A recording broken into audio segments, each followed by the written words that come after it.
झेप मराठी, आरसा महाराष्ट्राचा। साक्रीतील ITI जवळील पूल जीर्ण अवस्थेत, तुटलेल्या कठड्यांमुळे अपघाताचा धोका। विद्यार्थी, पादचारी आणि दुचाकी स्वारांची सुरक्षा धोक्यात। साक्री शहरातून धुळे सुरत बायपासकडे जाणाऱ्या कवठे अष्टाने छडवेल रस्त्यावर ITI आणि विमलबाई महाविद्यालयाजवळील पुलाची दुरावस्था झाल्याने अपघाताचा धोका मोठ्या प्रमाणात वाढलाय। या पुलाचे दोन्ही बाजूचे कठडे तुटले असून त्याचे लोखंडी पाईप पूर्णपणे उखडलेत। याच मार्गावर ताज हॉटेल जवळील दुसऱ्या पुलाचीही अवस्था तितकीच गंभीर आहे।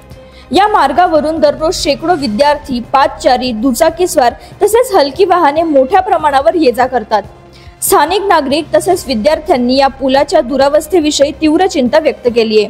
विशेषतः रात्रीच्या वेळी अंधारात पुलावर कठडे नसल्यामुळे अपघाताचा धोका अधिकच वाढतो, असे स्थानिकांचे म्हणणे आहे। प्रशासनाने या गंभीर बाबीची अद्याप दखल घेतलेली नाही।